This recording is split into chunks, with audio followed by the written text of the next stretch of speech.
Now, breaking news from NBC4.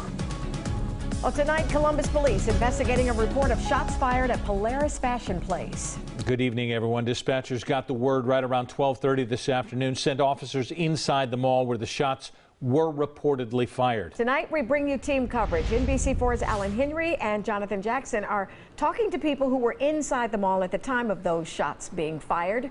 They're going to hear from, or they're going to share stories from shoppers to business owners. But first, we go to Dan Perlman. He is hearing from Columbus police about what happened and what they're looking for. Dan? Well, Brad, I'm hearing from Columbus police, and you can see for yourself, they are still here at the Polaris Fashion Place.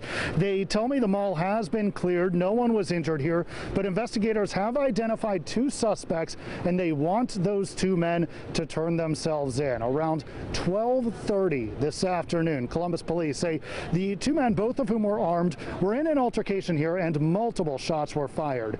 Two special duty officers called this in, and police say they received a number of 911 calls. Shoppers tell me they rushed to safety along with mall employees. At 3:30, Sergeant James Fuqua told me the mall has been cleared, but again, he wants the suspects to turn themselves in now. And this is something that is extremely concerning, not only to myself, but all the officers who responded, because this is obviously a very popular destination for shopping, and the last thing that we need in our community is more violence in an unknown or an area that normally doesn't happen.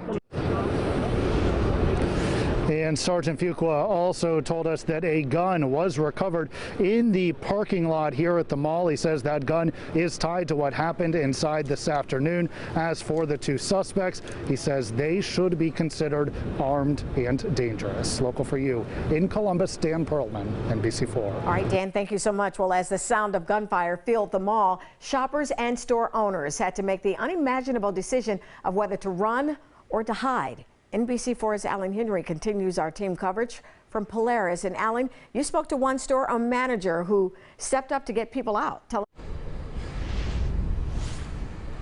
Darlene, Jake Bame's store here inside the mall isn't even fully open yet. That's a project he and his wife were working on this morning when things took a turn. Now, Bame says after hearing that sound of the gunshots, the next thing was the feeling of the floor shaking as hundreds of people scattered, heading for different stores to take cover or doors to get out.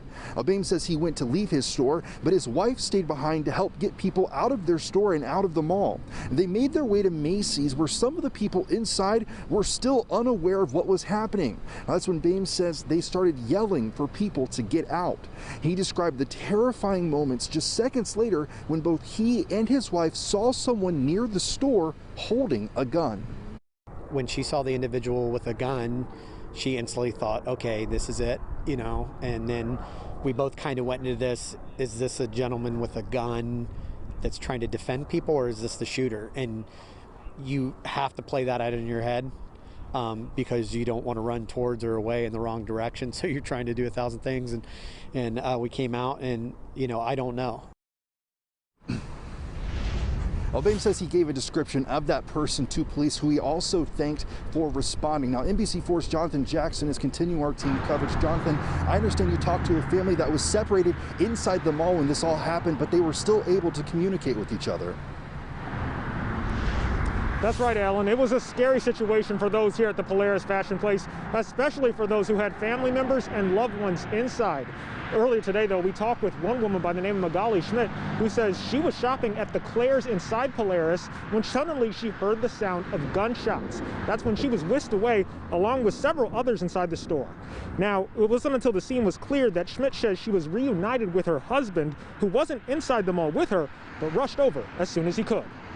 I was in the back of the store, and there was just some pops, and I just hear commotion. People were like, you know, run, run, run, and I was close enough to the back door of the store, so they just kind of pushed us in there. She's okay. She's the love of my life, you know. Got about 50 years left, I figure. And coming up later at 5:30, I'll be talking with another family who says they were able to communicate with each other while they were in lockdown, all through the use of FaceTime. That story coming up later. For now, the local for you in Columbus, I'm Jonathan Jackson, NBC4. Jonathan, thanks so much. Oh, so what do you do You find yourself in an active shooter situation. 3 words to live by: run, hide, fight, and in that order. And in order to do that effectively, you have to make sure that you keep your wits about you, remain calm, alert, and vigilant. That's the advice from former FBI Special Agent Harry Trombitis. If you're in the middle of shopping, just leave your bags, leave everything, and look for safety. If the shooter is between you and an exit, then you need to try to find perhaps a location where you can hunker down. Trombitis adds that if you do have to barricade yourself, turn the lights on, and if you can silence your electronics in that position, you don't give anything away.